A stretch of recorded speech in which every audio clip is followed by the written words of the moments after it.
Well, good afternoon. My name is Cam Nicholson. I'm a bit of a rigging. I actually come from southern Victoria, and I've come up here to talk about a product that we first developed in the southern states and subsequently have developed a tool, similar tool, which we've called for northern New South Wales, but also applies for southern Queensland. What the tool is a rapid assessment method to be able to go and look at the composition of your pasture and, in a nutshell, decide whether it's good, bad or ugly. And if it's good, keep doing the management you're doing. If it's got some opportunity there to improve on that, what are those opportunities and what can we do about it? And if it's really bad, maybe we need to think about re-sowing. So I'm just going to take you through very quickly the tool and how it's been put together. So what Pasture Paramedic was trying to achieve were three things. One is to recognise the potential that your pastures are like. We certainly found down south that a lot of people were saying this pasture's no good, I need to re-sow it, when in fact it had a lot of potential there, it just needed to be managed a bit differently. We had to do things a bit differently. So instead of going to all the expense of re-sowing that pasture, could we do that rapid assessment and find out, hang on, this has got potential, with a few tweaks we could actually make that a fair bit better. The second one was to get you excited by it. I've been an agronomist for 40 years. I get excited by looking down and looking at pasture. I want other people to get excited by that too. And thirdly, as part of the tool, it says, okay, if you do need to do something, here are a few signposts on what you can do. So that's what we're trying to achieve from it. And as the name suggests, it's called Pasture Paramedic for a reason. Okay, this is a rapid assessment. It's a bit like if a paramedic comes out and sees a patient, they're just looking at some of the vital signs and they check them off very quickly. If you need to do a lot of detail, they take you to the hospital and you'll do x-rays and do all that other stuff. Pasture Paramedic's about that really quick, really rapid assessment, and that's what we've designed it on. So what's the Pasture Paramedic kit involve? It's got three parts to it.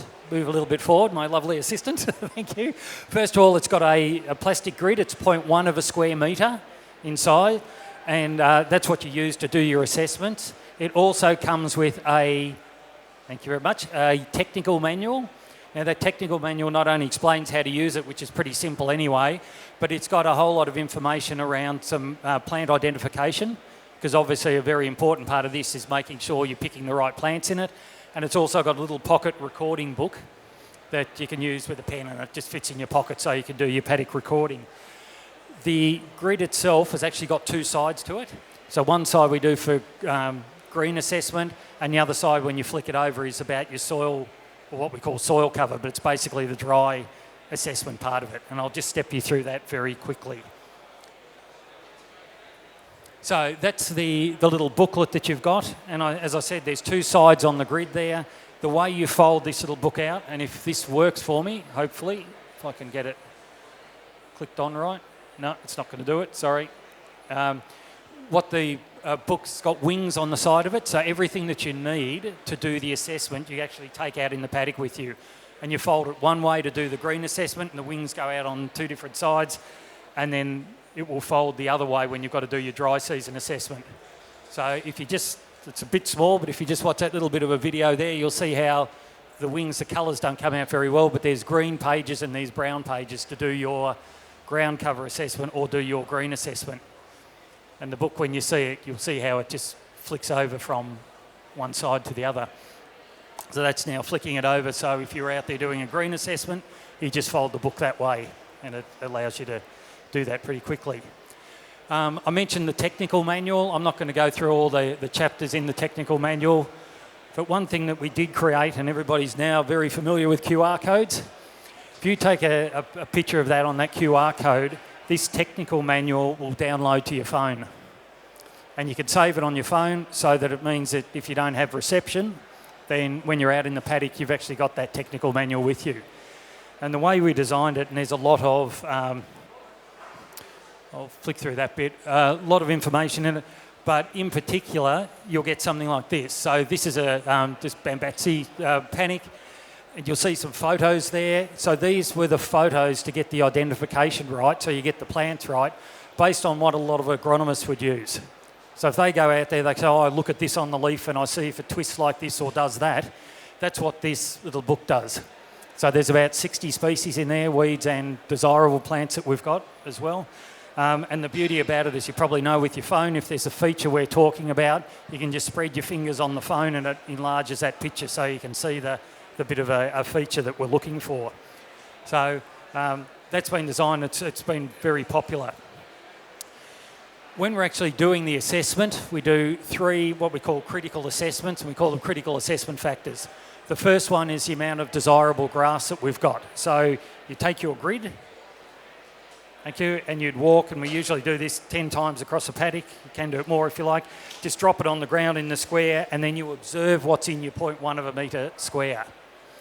And the observation that we're doing, instead of being overly precise, we just look at, and so what we're assessing for are sown temperate grasses and tropical grasses and some of your native grasses as well that you'd consider desirable, that you'd like to have in your pasture. We measure it visually, just as a percentage of ground cover, and so obviously knowing what plants are growing there is pretty important, and that's why that identification is really useful. When we do the assessment, it's just broken down into 4 scores. So we're not worried about the exact percentage. Is it 35% or is it 40% or 45%? It just goes into these bands and you get a score for it. So if it had less than 10% of the grass that you want, the desirable grass that you'd want, in that little scoring book you'd put a 0. If it had greater than 50%, you'd give it a 5. It doesn't matter if it's 50 or 55 or 60, you just give it a 5. And so that gets away from trying to be very precise about the percentages you've got there. You're just looking at the bands. And so those couple of photos that we've got up there, if you looked at your grass, you looked at your square, then you looked at the photo there and said, no, it's got more grass in it than that, then it's above 50%, therefore it's going to get a 5. So you don't have to be overly precise, you've just got to match it up with a couple of photos. Those photos are on the grid and that score is on the grid as well. So when you're down there, you can look and all the information you need is written down there and you just write that in your book. So that's our first assessment point. Our second assessment point is similar, but we do it for the legumes.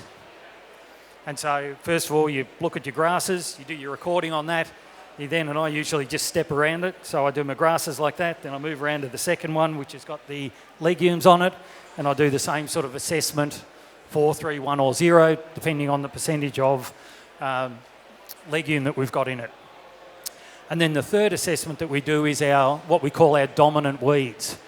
And a couple of points that I've got up there is we do it just visually as a percentage of ground cover that you've got. And I've got avoid being distracted by the variety of weeds, just look at the ones that are most dominant. So I can tell you I could walk into just about any pasture and probably find 15 or 20 different weeds. Okay, it's the weeds that are dominating. It's the ones that are the major ones are the ones that we want to focus on. And unlike some other assessments that have wanted to list all of those individual ones, we categorise them in a slightly different way. And the way we categorise them, and sorry, I should just say, so in the appendix, which you may download on your phone with the QR code, they're the weeds that we've got. So we've got similar ID photos for those weeds as well, which are some common weeds that you're likely to come in contact with. With the dominant weeds, sorry, gone too far. With the dominant weeds, we categorise them just into 3 broad descriptions. One is what we'd call category A weeds. And most people probably know sometimes it mightn't be what you've sown or what's highly desirable, but they're still useful feed at certain times of the year. So we say just because they're a weed and not something that we've sown, but if the animals still eat them and they don't cause us too many problems, then that's less of an issue than if it's weeds that are actually causing us some major animal health or some major disruptive sort of issues with the animals. So we've got category A weeds, which are those rapid growth. They've got high grazing values at certain times of year. Category B that have got some grazing value but also some downsides as well. And then we've got what we call our category C, which is little or no grazing value, not palatable, causes health issues and so on. So we don't worry too much about the individual weed once you've identified it. It's just what category do you drop those weeds into. And I've just put a few example weeds up there. You could probably think of others, and there's no problem about you saying, oh, I'd put such and such into a category B weed, because that's the way I view it. The system works exactly the same way. So they're just a few example weeds, and you can change those weed categories as you feel fit. Okay, then once you do it, you give it a score. So if there's no weeds present at all, which is quite possible, you might have gone into something and it's got good legume and it's got good grass in it and there's no real dominant weeds, that gets a score of 4. You can see if it's got mainly category A weeds that are dominant, then it gets a 3, a 1 and a 0. Then what you do is add those 3 up. So as I said, it's a very rapid thing. I can do that in probably about 30 seconds to do that assessment. You add those up. If it gets a total score of greater than 10, then it's considered to be a pretty good bit of pasture. If it's somewhere between the 6 to 10 range, then there's probably some room for improvement. Wouldn't get a score somewhere between 6 and 10 if it had nothing that was decent in it. The score would be below 6. So it's a very rapid way of saying, okay, it mightn't be perfect, but there's some good stuff in there. So there's good opportunity to play around with that and make it better. The second assessment we've got, and I mentioned there were 2 sides on that grid, the second assessment we've got is just looking at soil cover, and that gives you a bit of a heads up around how the grazing approach is. The 2 things that we look at, first of all, is the ground cover. So we use the same square we've got, but we just flick it over.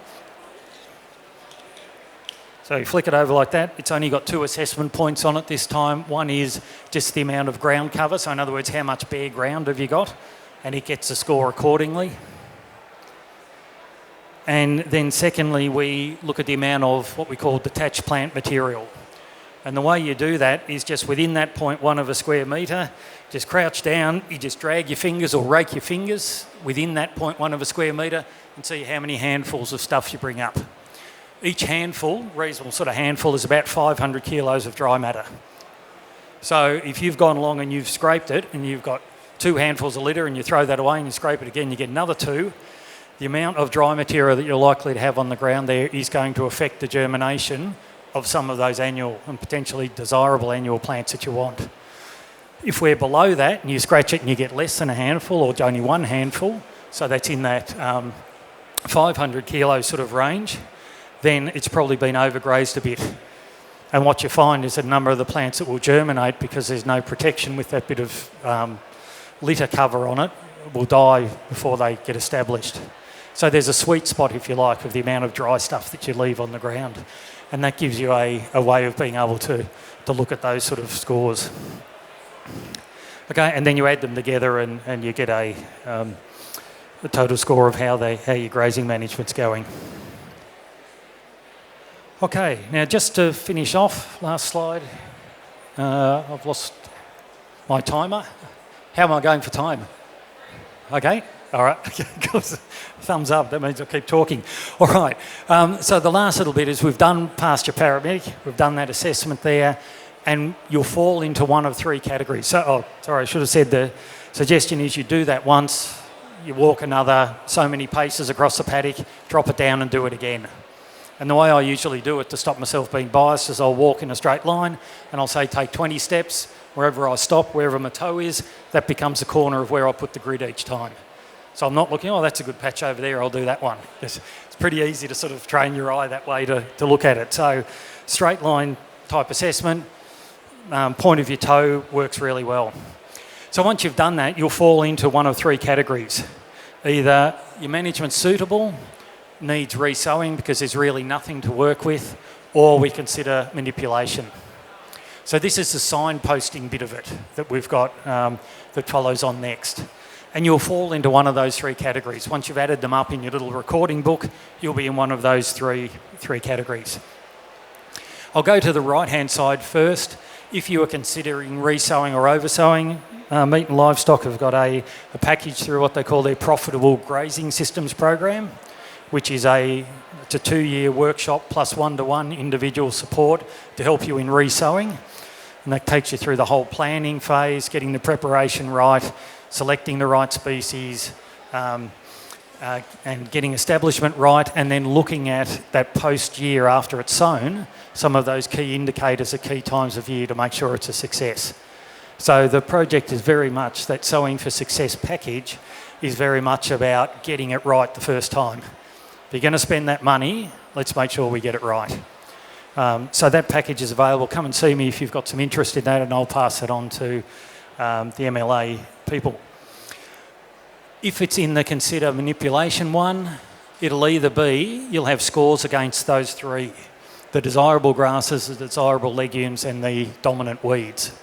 So there'll be either one of those three or one or more of those that will be letting you down. And so in some paddocks it might be it hasn't got enough legume. You might go to another paddock and do an assessment. It might be the amount of grass that you've got. Another paddock might be a certain weed that you've got a problem with. So it will vary from paddock to paddock. MLA have a lot of materials. One is what we call the checklist. And what this does, and the way we've designed it, is if your desirable grasses aren't where you want them to, it's a simple checklist where you go through and it basically asks you questions and you answer those questions, and that gives you a bit of a heads up on what might be the reason to help you diagnose the reason why the desirable grasses aren't where you want them. So it's just a series of questions that you can answer pretty easily. It starts off with the soil conditions, because that's the one that we find most commonly is the reason why. If your grasses aren't good, it's probably because the soil conditions are limiting. But if you tick those off, then it goes down to the grazing and the method that you're grazing and how changing your grazing management can change the desirable grasses you've got. So in other words, we can strengthen those desirable grasses in a paddock by the way we graze. And then it goes down to weeds, pests, and some other environmental conditions. So it's, if you like, a bit of a hierarchy to check as you go through to help you narrow down a bit further about the reason why. We've got the same thing for the legumes. This time it's not called a checklist, it's called the rule in, rule out guide. And you're basically ruling in, is my pasture and soil like this? Is my grazing management like this? Are the weeds like this? And it sort of rules in or out whether that could be a problem or not. And then goes through those same other things to consider. So out of those, when you do these, the checklist or the rule in, rule out guide, then when you drop down, you'll start to see, oh, that might be the reason why, or that's probably the most obvious reason why this isn't working. So it helps you narrow down what are we going to concentrate on to try and get that better, rather than just hoping it's going to be one of those.